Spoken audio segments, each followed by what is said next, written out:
쇼트트랙 최민정 선수가 베이징 동계올림픽 여자 1500m 결승에서 정상에 오르며 금메달을 목에 걸었습니다. 남자 계주에서는 우리 대표팀이 캐나다에 이어 2위로 결승선을 통과해 2010년 밴쿠버 동계올림픽 이후 12년 만에 메달 사냥에 성공했습니다. 어젯밤 9시까지 국내 코로나19 신규 확진자가 이미 9만 명을 넘어서 오늘 발표될 확진자 수는 10만 명에 가까울 것으로 보입니다. 경찰과 의료진의 집단 감염도 이어지면서 사회 안전망도 위협받고 있습니다. 홍상수 감독이 27번째 장편 영화인 소설가의 영화로 제72회 베를린 영화제 심사위원 대상을 수상했습니다. 홍 감독이 베를린 영화제 경쟁 부문에 초청받은 건 이번이 6번째로 2020년부터 3년 연속이자 4번째 은곰상 수상입니다. 오늘 서울의 아침 기온이 영하 11도, 인천은 영하 9도까지 떨어지는 등 어제보다 더 춥겠습니다. 낮에는 서울 0도 등 어제보다 2, 3도가량 높겠고 제주와 호남 서쪽 지역에는 오전까지 눈이 내리는 곳이 있겠습니다.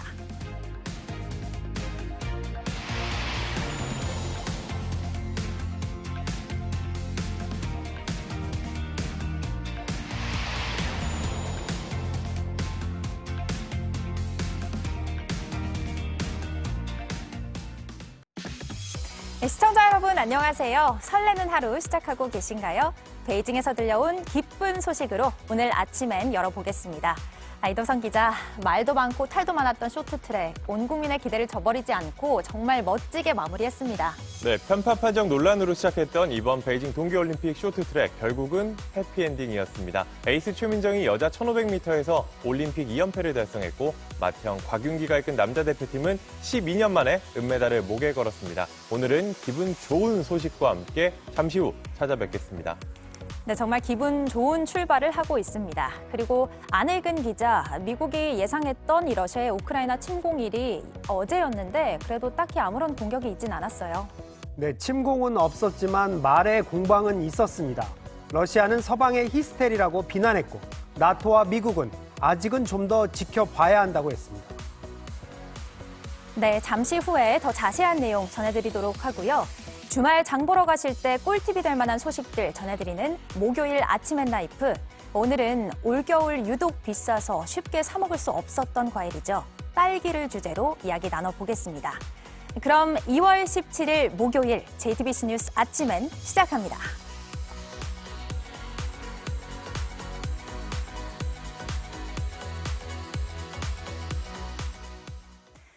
코로나19 신규 확진자가 하루 만에 3만 3천 명이 늘어 9만 명을 넘어섰습니다.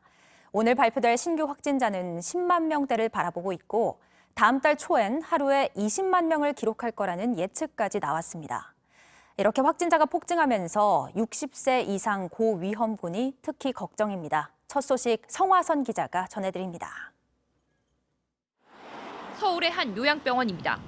병동 한 곳이 통째 격리됐습니다. 지난 11일 이후 환자 등 35명이 확진된 겁니다. 최근 한 달간 요양병원과 요양시설에서 121건의 집단 감염이 발생했습니다. 환자 등 약 3,800명이 확진됐습니다. 병원 이송이 늦어지기도 합니다. 집단으로 생겼을 때 이송하는 속도라든지 이런 부분은 좀 못 다룰 수도 있습니다. 신규 확진자는 9만 443명으로 최고치를 또 갈아치웠습니다. 다만 위중증은 300명대, 사망자는 39명입니다. 방역당국은 위중증 증가세는 크지 않다라고 밝혔습니다. 하지만 60세 이상 고위험군은 사정이 다릅니다. 신규 확진자 중 60세 이상 확진자가 차지하는 비중이 이번 달 첫째 주엔 9.2%였는데 둘째 주엔 11.7%로 늘었습니다. 확진자가 급증하면 60세 이상 사망자가 늘어날 가능성이 큰 겁니다. 방역당국은 조만간 하루 확진자가 13만에서 17만 명까지, 일부 전문가들은 20만 명까지 내다보고 있습니다. 3월 초 정도에 이제 20만 명 정도의 확진자가 나올 거고 그때부터는 정점에 돌입하는 기간이 될 거라고 말씀을 드리고 있는데요. 중환자는 훨씬 더 증가할 것으로 예상을 하고요.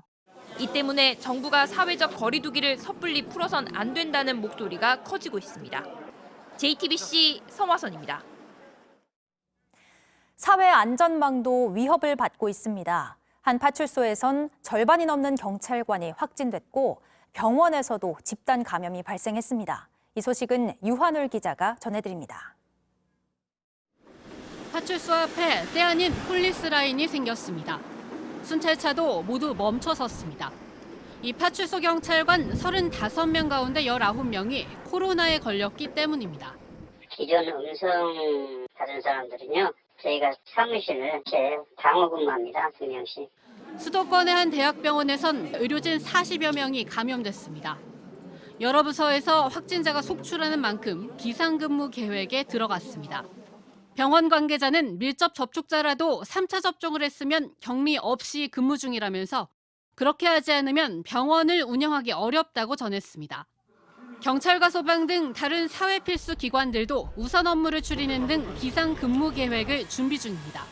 해당 기관이 가지고 있는 필수적 기능이 와해되는 상황을 상정하고 거기에 따라서 어떻게 인력을 재배치하고 업무를 보존할 것인가에 대한 정부 부처에서도 확진자가 계속 나오는 가운데 류근혁 복지부 차관이 재택치료 중 겪은 고충을 밝혀 눈길을 끌었습니다. 저도 그 의료기관에 전화를 몇 번 했는데 전화가 연결이 안 됐어요. 신청원의 이제 리스트를 보고 약처방을 받기 위해서 병원에 전화를 드렸는데 급증하는 확진자로 재택치료 체계에도 부담이 크게 늘어난 만큼 보완책 마련을 서둘러야 한다는 지적입니다. JTBC 유한울입니다. 이재명, 윤석열 두 대선 후보가 어젯밤 국민의당 안철수 후보의 유세차 사고 희생자의 빈소를 나란히 찾았습니다. 오늘은 공식 선거운동 사흘째인데요. 이재명 후보는 서울 강북에서 릴레이 유세를 펼치는 등 핵심 승부처인 수도권 민심을 공략하고 윤석열 후보는 경선에서 맞붙었던 유승민 전 의원과 만나 원팀 행보의 마지막 퍼즐을 맞춥니다. 유미애 기자입니다. 어제 저녁 8시 30분쯤 윤석열 국민의힘 후보가 사고로 숨진 국민의당 당원의 빈소를 방문했습니다. 빈소를 지키던 안철수 국민의당 후보와 배석자 없이 25분 동안 대화를 나눴습니다. 안 후보가 지난 13일 단일화를 제안한 지 사흘 만입니다. 위로라도 좀 드렸습니다. 혹시 여러분들께서 추측하시는 그런 오늘 이 장소가 장소이니만큼은 그 이외에 다른 얘기는 나누질 않았고요.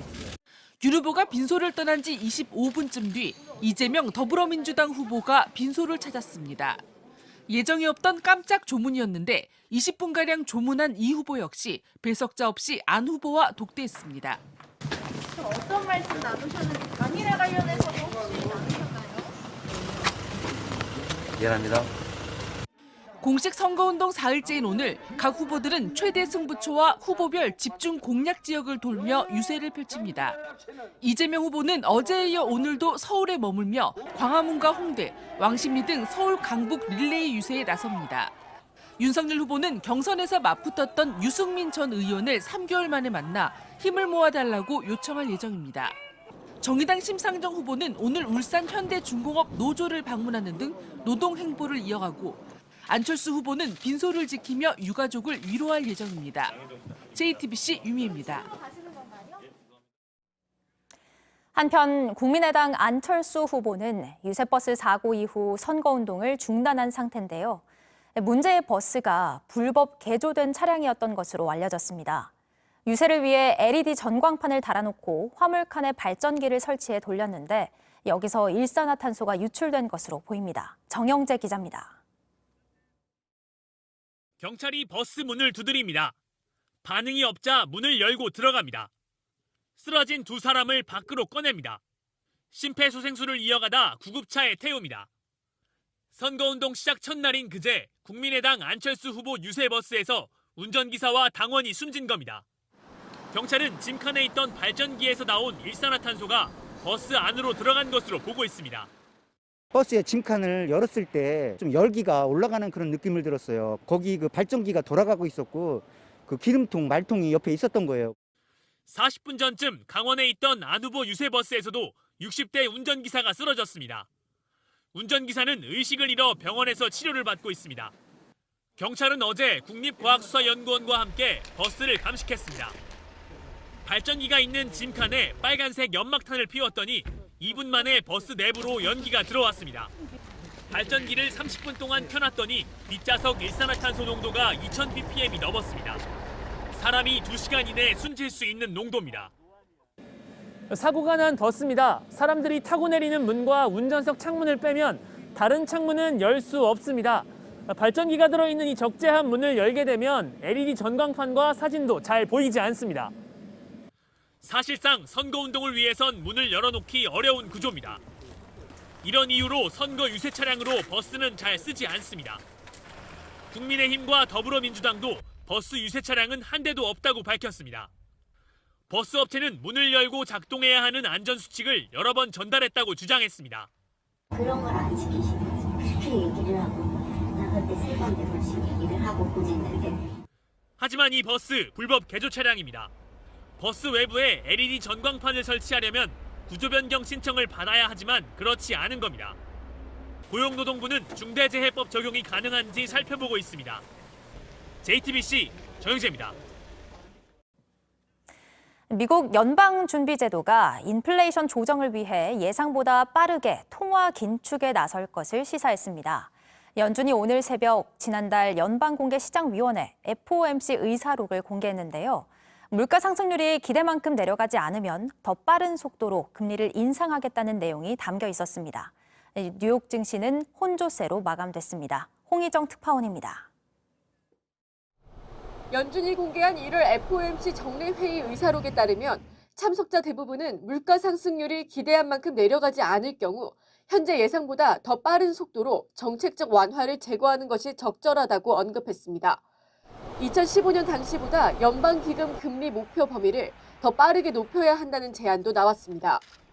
다음 달 15일 FOMC 정례회의에서 코로나19 사태 이후 첫 금리 인상을 단행할 것이 유력하다는 분석이 나옵니다. 대차 대조표의 대대적인 축소를 검토하겠다는 내용도 포함됐습니다. 현재 연준이 보유하고 있는 자산이 너무 많다는 이유에서입니다. 연준은 코로나19 사태 이후 월 1,200억 달러의 채권을 사들이는 양적 완화를 실시해왔습니다.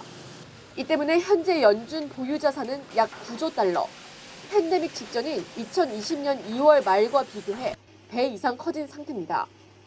회의에선 양적 완화에 대한 경고와 함께 인플레이션에 대한 우려도 잇따랐습니다. 회의 요약본에는 인플레이션이라는 단어가 무려 73차례나 등장했습니다. FOMC 위원들은 물가 오름세가 예상했던 것보다 더 강하고 지속적이라고 지적했습니다. 한편 FOMC 의사록 공개를 앞두고 크게 움츠렸던 뉴욕 증시는 하루 전에 비해 큰 변동 없이 마무리됐습니다. 의사록 내용이 예상과 크게 차이가 없다는 판단이 작용했다는 분석입니다. 로스앤젤레스에서 JTBC 홍희정입니다. 어제 새벽 경북 영덕에서 발생한 산불이 아직까지 꺼지지 않고 있습니다. 산림청은 전국의 소방력을 동원하는 대응 3단계를 발령했습니다. 해가 진 뒤 안전을 고려해 철수했던 소방 헬기도 날이 밝는 대로 다시 띄워 진화 작업에 나설 예정입니다. 하예빈 기자입니다.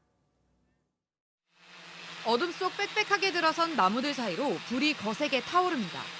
희뿌연 연기는 밤하늘이 보이지 않을 정도로 가득 찼습니다.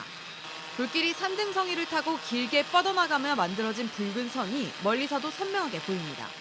산림청은 어제 저녁 해가 진 이후 밤새 야간 진화 작전을 벌였습니다. 안전을 고려해 헬기는 철수하고 지상 인력 중심으로 불을 끄는 겁니다. 야간 지상 인력은 그 위험성을 감안해서 정예화된 진화 인력을 중심으로 진화 작업을 할 계획입니다.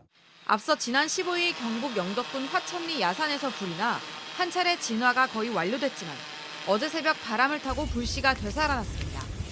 소방청은 동원령 1호를 내리고 전국 8개 시도에 있는 펌프차와 물탱크를 투입했습니다. 산림청도 산불 피해 규모가 최소 10만 제곱미터, 축구장 14개 면적이 넘을 걸로 보고 산불 대응 단계 중 가장 높은 3단계를 발령했습니다. 헬기 36대와 진화대원 800여 명 등 가능한 모든 인력과 자원을 투입해 30시간 가까이 진화 작업을 벌였습니다. 하지만 숲이 빽빽한 데다 바람이 강하게 불고 있어 진화에 어려움을 겪고 있습니다. 불이 난 지역 인근 주민 300여 명은 모두 마을 회관 등으로 대피해 인명피해는 발생하지 않았습니다. 산림청은 날이 밝는 대로 다시 소방 헬기를 총동원해 불을 끌 예정입니다. JTBC 하혜빈입니다. 송상수 감독의 27번째 장편 영화인 소설가의 영화가 베를린 국제영화제에서 심사위원 대상을 수상했습니다. 현지 시간 16일 열린 제72회 베를린 국제영화제 시상식에서 최우수 작품상인 황금곰상 다음으로 두 번째 상에 해당하는 은곰상 심사위원 대상을 받았습니다. 2020년 도망친 여자로 감독상을, 지난해에는 인트로덕션으로 각본상을 받은 홍 감독은 연인인 배우 김민희와 함께 무대에 올라 정말 기대하지 않았고 너무 놀랐다며 소감을 밝혔습니다. 오늘도 많이 춥습니다. 아침 최저 기온이 서울 영하 11도, 인천은 영하 9도까지 내려가겠고 체감온도는 영하 17도까지 떨어지겠습니다. 수도권을 포함해 전남과 경남을 제외한 전국 대부분 지역에 한파주의보가 내려져 있어 어제보다 더 매서운 추위가 예상됩니다.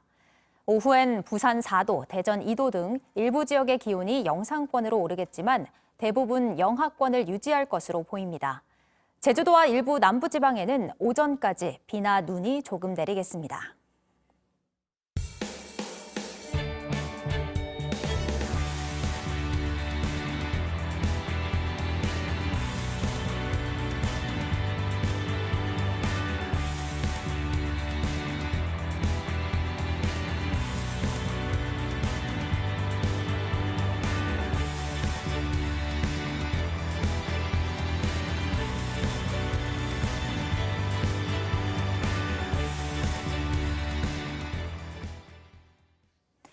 밤사이 핵심 국제 뉴스만 짚어드리는 아침엔 월드입니다.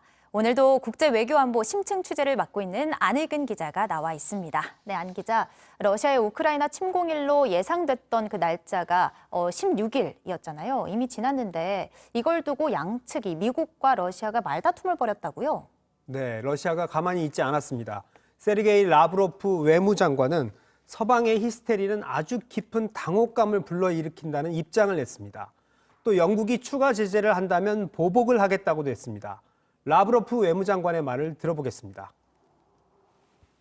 Если этот закон, там есть какие-то процедуры, я слышал, окончательно вступит в силу, я нисколько не сомневаюсь, что наш парламент будет иметь все основания, да, в общем-то, и будет необходимо. 네, 러시아 외무부 대변인은 휴가 계획을 잡고 싶다며 서방 언론에 러시아의 우크라이나 침공 일정을 알려달라며 비꼬기도 했습니다. 네. 반면 미국과 나토 등은 아직 유의미한 규모의 병력 철수는 관측되지 않았다며 경계심을 늦추지 않고 있습니다. 옌스 스톨텐베르크 나토 사무총장의 말 들어보겠습니다. We do not see any sign of de-escalation on the ground. No withdrawals of troops or equipment. Russia maintains a massive invasion force ready to attack, with high-end capabilities from Crimea to Belarus. 미군 정찰기는 우크라이나 상공에 대한 정찰도 강화하고 있는데요. 우크라이나 정부는 어제를 단결의 날로 선포했고 젤렌스키 대통령은 국민들의 단합도 촉구했습니다. 네, 어쨌든 결과적으로 예상했던 날짜에 침공이 이루어지지 않은 건 다행인데 아직 긴장을 늦출 수는 없을 것 같습니다. 그리고 다음 소식이 중국이 이번엔 스키 원조국이다 이렇게 주장을 했더라고요. 네, 중국이 원조를 주장하는 품목들이 많은데요. 네. 이번에는 스키입니다. 중국 관영 매체인 글로벌 타임스는 중국 신장이 스키의 발상지라는 기사를 게재했습니다. 신장 위구르 자치구의 알타이현이 스키의 발상지라는 주장인데요. 12,000년 전으로 거슬러 올라가는데 그 근거로 사냥감을 등에 업은 채 스키와 비슷한 걸 타고 있는 사람들을 그린 벽화를 제시했습니다. 이 벽화 그림만 보고선 확인이 쉽지는 좀 않아 보이는데요. 네. 반면 월스트리트 저널은 북유럽이 스키의 발상지로 자주 거론된다며 이 주장을 반박했는데요. 약 5,000년 전에 스칸디나비아 반도 북쪽, 러시아, 신장 북부, 몽골까지 퍼져 있었다면서 스키의 기원에 대한 논쟁은 해결될 수 없다고도 했습니다. 신장 지역의 스키 역사도 오래됐지만 이게 처음인지는 증명이 되지 않았다는 겁니다. 그러니까 정확하게 증명된 사실이 아닌 거죠. 그리고 마지막으로 멕시코에서는 입술을 꿰매는 시위가 벌어졌다고요? 예, 멕시코 남부에 발이 묶인 중남미 이민자들의 얘기인데요. 이들이 요구하는 건 미국 국경까지 가기 위한 비자 발급인데요. 기다림에 지쳤고 그래서 입술을 닫기로 했다며 이 같은 시위를 벌인 겁니다. 중남미 국가에서 미국으로 가려면 멕시코에서 발급하는 인도주의 비자가 필요한데요. 이런 이민자들이 끊임없이 들어오자 비자 발급이 늦어졌고 이런 항의 시위까지 벌어지고 있는 겁니다. 입술을 닫는다는 의미로 그런 시위를 벌인 거군요. 네, 오늘도 잘 들었습니다. 지금까지 안의근 기자였습니다.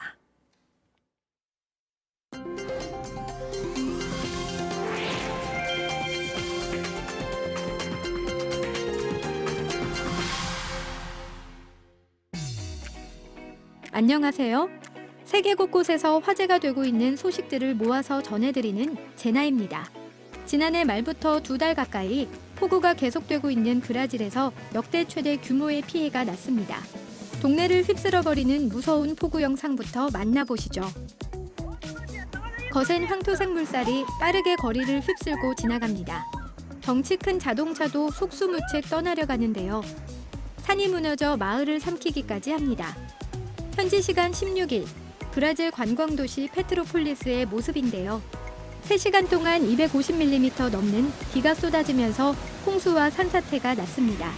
이미 40여 명이 목숨을 잃었고 집 100여 채가 흙더미에 묻혔는데요. 앞으로 사망자가 더 나올 것으로 보입니다. 브라질 기상당국은 북동부에서 시작된 폭우가 남동부까지 옮겨다니며 잇따라 쏟아지는 현상이 계속되고 있다고 말했습니다. 인도의 교통중심지라 불리는 알라하바드. 한 남성이 오토바이를 타고 기차 건널목을 건너고 있습니다. 그런데 갑자기 놀라서 달아나는데요. 간발의 차로 기차가 지나갑니다. 정말 아찔한 순간입니다. 충돌 직전 남성은 가까스로 몸을 피했지만 오토바이는 박살이 났습니다. 주위에 있던 사람들도 많이 놀란 모습인데요. 차단기가 없는 건널목에서 앞만 보고 운전하다 벌어진 사고입니다. 안전조치가 부족한 인도에선 매년 열차 사고로 10,000명 넘게 사망한다고 합니다. 침대에 누워있는 할머니가 누군가에게 안겨 들어오는 사슴을 보고 깜짝 놀랍니다. 할머니는 믿기지 않는 듯 사슴을 조심스럽게 쓰다듬는데요. 호주에서 엄마의 마지막 소원을 이루어준 딸의 이야기가 많은 사람들의 눈시울을 적시고 있습니다. 평소에도 아기 사슴 밤비가 그려진 티셔츠를 즐겨 입는 할머니. 온 집안을 밤비 캐릭터로 꾸밀 만큼 사슴에 대한 사랑이 유별나다고 합니다. 건강이 악화돼 움직이기 힘들어지자 엄마를 위해 딸이 깜짝 이벤트를 준비했습니다. 사슴도 이런 사연을 아는지 얌전히 안겨있네요. 밤비를 꼭 닮은 아기 사슴을 직접 보고 만지는 게 꿈이었다는 할머니. 어린 시절로 돌아간 듯 기뻐하는 모습을 보니 코끝이 찡해집니다. 지금까지 제나였습니다. 코스피 상장사에서 거액의 횡령 사건이 일어나 주식 거래가 정지됐습니다. 재무팀 직원이 5년 동안 250억 원에 가까운 돈을 빼돌려 주식 투자나 도박, 유흥비로 썼는데 회사는 이 사실을 뒤늦게 알게 됐습니다. 여도현 기자의 보도입니다. 전동공구를 전문으로 생산하며 코스피에도 상장된 계양전기입니다. 재무팀 김모 대리의 횡령이 드러나면서 주식 거래가 정지됐습니다. 공시된 횡령액은 245억 원으로 자기 자본의 12.7%입니다. 김 씨는 지난달까지 5년간이나 돈을 빼돌려온 것으로 파악됐습니다. 본인 진술에 의하면 2011년부터 횡령을 해왔고요. 재무 업무를 하면서부터 시작이 되었다. 구매 장부를 조작하고 은행 잔고 증명서에 맞춰 재무제표를 꾸며왔는데 그동안 회사는 알지 못했습니다. 금액이 소액이다 보니까 이제 본인이 그거를 맞출 수가 있던 건데 작년 같은 경우는 좀 금액이 크다 보니까 본인이 어떻게 스스로 할 수 없는 지경이 이를 거죠. 회사가 감사를 위해 회계 자료를 달라고 해도 계속 버텨오던 김 씨는 뒤늦게 범행을 털어놨습니다. 회사는 김 씨가 개인 계좌로 돈을 빼돌려 주식과 가상화폐 투자, 그리고 도박이나 유흥으로 모두 탕진했다 말했다고 설명했습니다. 고소장을 접수한 경찰은 곧바로 수사에 들어갔습니다. 회사는 상장 적격성 심사까지 받을 처지에 놓였는데 애꿎은 투자자들이 그 피해를 안고 있습니다. JTBC 여도현입니다. 연초에 1년치 자동차세를 한 번에 내면 세금을 10%가량 깎아줍니다. 그런데 국산차 운전자들 사이에선 이렇게 아껴도 값비싼 수입차보다 세금을 더 많이 내야 한다는 불만이 나옵니다. 오래전에 생긴 기준이 현실을 반영하지 못해서 생기는 역차별이란 건데요. 방법이 없을지 오원석 기자가 알아봤습니다. 소나타, 그랜저 같은 국산 중형차를 타는 사람 가운데 자동차세를 낼 때마다 기준을 이해할 수 없다는 이들이 적지 않습니다. 벤츠, BMW 같은 비싼 수입차가 배기량이 작다는 이유로 세금을 국산차보다 적게 내기 때문입니다. 상관관계가 좀 예전에 비해서는 많이 줄어든 것 같고요. 차 가격에 비례해서 자동차세를 매기는 게 적절하다고 생각합니다. 이런 상황이 생기는 건 지방세법이 차값에 관계없이 배기량이 클수록 세금을 더 내도록 돼 있기 때문입니다. 55년 전인 1967년에 생긴 기준입니다. 통상 배기량이 크면 힘이나 속도가 더 좋은데 그러면 기름을 더 많이 쓰니 세금을 더 내야 한다는 논리입니다. 하지만 10여 년 전부터 수입차들이 배기량을 줄이면서 역차별 논란이 커졌습니다. 실제 차값이 3,300만 원인 국산 그랜저 운전자는 자동차세를 64만 원 넘게 냅니다. 배기량이 2,497cc이기 때문입니다. 반면 이보다 차값이 배가 넘는 벤츠와 BMW의 1990cc대 모델은 자동차세를 51만 원가량만 냅니다. 배기량 기준만 있다 보니 아예 그런 개념 자체가 없는 전기차엔 똑같이 13만 원을 매기고 있습니다. 이러자 달라진 현실을 반영해 차값이나 이산화탄소 배출량을 기준으로 다시 설계해야 한다는 지적이 나옵니다. 굉장히 오래된 거고 촌스러운 세금 계산법이에요. 배기가스 제한을 맞춘다면 근거가 될 것 같아요. 다만 이럴 경우 고급차가 많은 큰 도시는 세금이 늘고 중소형차가 많은 작은 도시는 세금이 줄 수 있어 세수 문제도 함께 논의돼야 할 것으로 보입니다. JTBC 오원석입니다.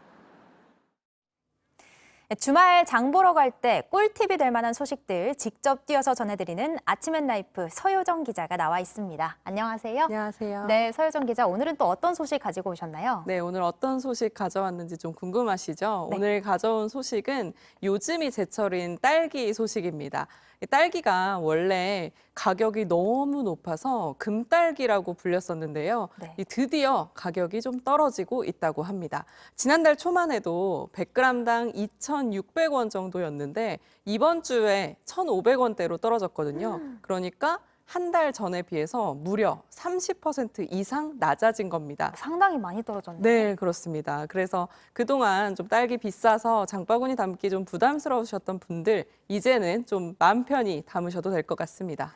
네, 정말 반가운 소식인데요. 그런데 좀 올겨울에 유독 딸기가 비쌌던 것 같아요. 이유가 뭔가요?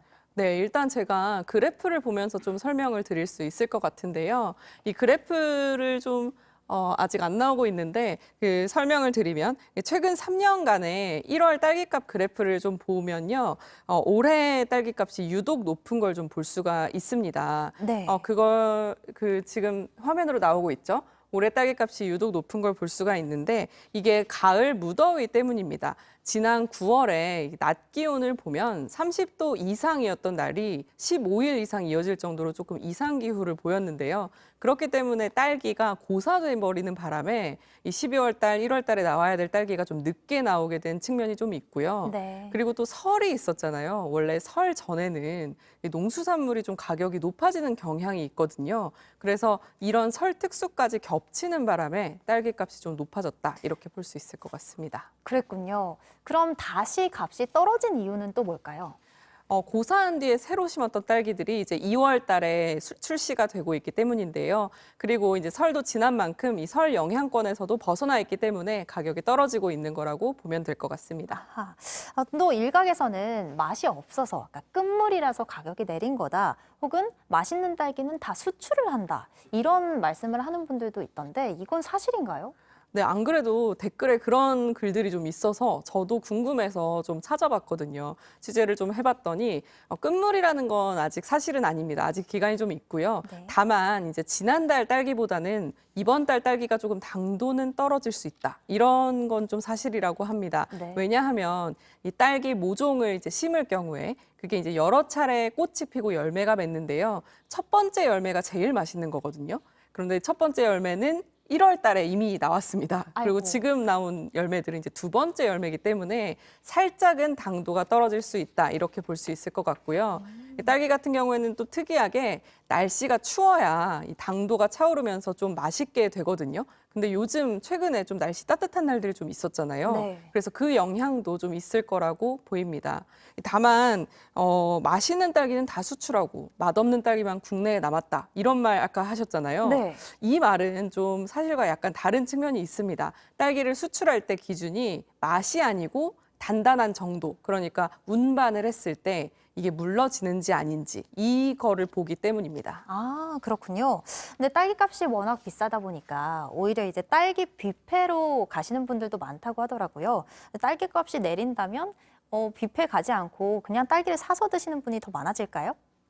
딸기 값이 내린다면 그렇게 될 가능성이 좀 있겠죠. 하지만 그 딸기 값이 지금도 사실 그 지난달에 비해서는 좀 낮아진 편이긴 한데 평년에 비해서는 좀 높은 편이기는 하거든요. 그래서 이제 딸기 뷔페를 가는 분들도 꾸준히 계속 있다고 볼 수가 있을 것 같습니다. 네. 이게 딸기 뷔페 하고 있는 이제 호텔 측의 얘기를 들어보니까 이번 달까지는 뭐 평일, 주말 할 것 없이 다 만석이라고 하고요. 실제로 저도 어제 다녀와 봤습니다. 아, 딸기 뷔페에 가서 네, 드셨어요? 직접 딸기 뷔페를 가봤는데 평일 낮인데도 문 밖까지 사람들 줄이 늘어서서 차례로 입장하는 걸 보고 제가 좀 깜짝 놀랐습니다. 근데 호텔 측에서도 이렇게 평일까지도 줄이 늘어선 건 개시한 이래로 처음이다 이렇게 얘기를 하더라고요. 뿐만 아니라 요즘 그 중고거래 사이트에서 이 딸기 뷔페 입장권 웃돈까지 붙여서 팔리고 있거든요. 근데 사실 웃돈을 붙여서 사는 건 너무 좀 부담스러우니까 호텔에서 추천하는 방법은 아직 3월 평일 예약은 좀 남아있다. 그러니까 지금이라도 좀 예약을 하셔서 평일에 즐길 수 있으면 좋겠다. 이렇게 얘기를 했습니다. 네, 이 딸기 뷔페 인기가 어마어마한 것 같은데 사실 딸기 뷔페에 가면 그냥 딸기 말고도 다양한 딸기 디저트를 먹을 수 있잖아요. 그러면 뷔페에 가지 않고도 이런 딸기 디저트를 즐길 수 있는 방법도 혹시 소개해 주실 수 있나요? 아, 네. 물론입니다. 이 딸기 디저트 같은 경우에는 요즘 같은 계절에 흥행 보증수표라고 불릴 정도로 다양한 곳에서 이렇게 생산 판매가 되고 있는데요. 예를 들자면 이제 프랜차이즈 카페 같은 경우에 딸기를 활용한 음료를 출시하기도 하고 그리고 편의점 같은 경우에도 딸기 샌드위치나 케이크 같은 디저트류를 출시하고 있어서요. 딸기 뷔페를 가지 못하더라도 그런 아쉬움을 좀 달래보실 수 있을 것 같습니다. 네, 그리고 또 궁금한 게 조금 전에 이제 2월 딸기 값도 평년에 비해서는 다소 높은 편이다라고 말씀을 하셨잖아요. 이렇게 되면 뷔페나 디저트 같은 것도 함께 값이 오르나요? 아, 그게 또 궁금하실 것 같은데요. 결론적으로 말씀드리면 값이 오를 가능성은 좀 낮다고 보여집니다. 사실 제가 좀 기존에 취재를 해보니까 이제 호텔이라던가 호텔 내 베이커리 그리고 개인 카페 같은 경우에는 이미 딸기 디저트 값을 좀 올린 경우들도 좀 있었거든요. 예. 하지만 이제 2월이 되고 나서는 딸기 수급량이 굉장히 안정적이고 공급량이 많다 보니까 1월 같은 품귀 현상은 없을 걸로 생각됩니다. 아, 네. 그리고 지금 이렇게 보고 딸기 구매하실 분들 위해서 간략하게 맛있는 딸기 고르는 법도 좀 알려주세요. 네, 그 부분 제일 중요하죠. 사실 딸기 같은 경우에는 배나 수박처럼 이렇게 두들겨 볼 수가 없기 때문에 가장 겉보기에 이렇게 맛을 판단하기 어려운 과일이다 이렇게 얘기를 하거든요. 네. 근데 당도로만 보시면 제가 이게 표를 준비를 해봤는데요. 표를 보시면 죽향 같은 경우에 제일 당도가 높기 때문에 달달한 것만 찾는다 하면 이거를 고르시는 것도 맞을 것 같은데 사실 맛이라는 게 뭐 달달함 뿐만 아니라 새콤함, 뭐 식감, 향 같은 것도 개입이 될 수 있기 때문에요. 무난하게 맛있는 걸 고르시려면 여기 서량, 그 서량이라는 품종이 2006년부터 되게 오래 사랑받고 있기 때문에 이 품종을 고르시면 될 것 같고요. 네. 그 중에서도 나는 또 맛있는 딸기를 고르고 싶다라고 하시면 일단 첫 번째는 하얗게 색이 바래지 않은 딸기를 고르시는 게 좋고요. 네. 두 번째는 이제 좀 단단해 보이는 딸기. 그리고 세 번째는 윤기가 있는 딸기. 이렇게 이 세 가지 기준을 맞추면 좀 딸기 고르는 데 있어서 실패할 확률이 낮아진다고 하니까 참고하시면 좋겠습니다. 네, 맛있는 딸기 고르는 법까지 잘 들었습니다. 네, 여기까지 듣겠습니다. 고생하셨습니다.